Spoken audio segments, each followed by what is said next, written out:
Good afternoon. I'm Bob Dolan. I'm a neuroscientist. I'm a learning scientist. I've been working for a while now in the fields of education technology, research, and innovation.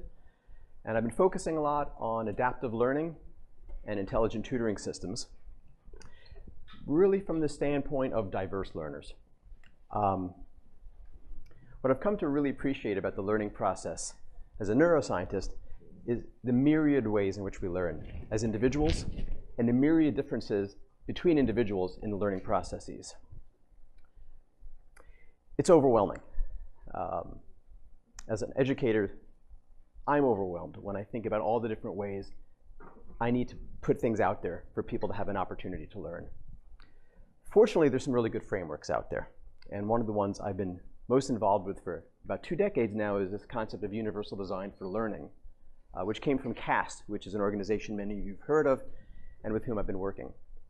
The idea of universal design for learning is that we need to provide learning opportunities for individuals that respect the different ways in which our networks in our brain that are responsible for learning operate.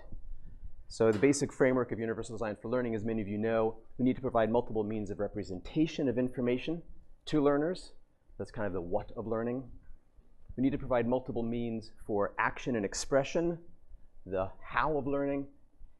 And really most importantly, we're realizing, is multiple means for engagement. It's really the why of learning. What universal design for learning has allowed us to start doing is figuring out ways of integrating technology into the learning process, and especially when we talk about accessibility. Since so much of our work and so much of my work focuses on individuals with disabilities, we need to really think about how accessibility can be baked into learning opportunities from the beginning, not just something that's slapped on afterwards as a retrofit. And most importantly, we need to just get away from this one-size-fits-all model of learning. It just hasn't been working. So I'm saying all this as a prelude to, again, I mentioned I'm working in the fields of intelligent tutoring and adaptive learning.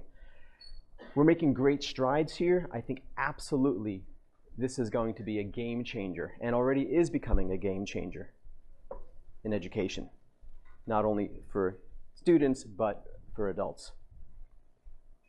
The challenge is most of this effort has been focused on the cognitive aspects of learning. We have a specific model of what we want the learner to learn in terms of knowledge and skills and abilities and understandings we want them to get, but not enough attention paid to the non-cognitive aspects of learning. UDL is providing a framework for that, and so more and more what we're going to start seeing is these ideas of how we have artificial intelligence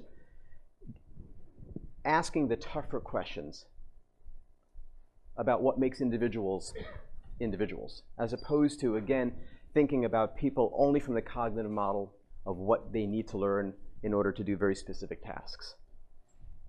So I'm very, very excited to be here today, and I'm really looking forward to some discussions here about how we can really expand this question of AI into these harder, much tougher questions about adaptive learning and intelligent tutoring systems.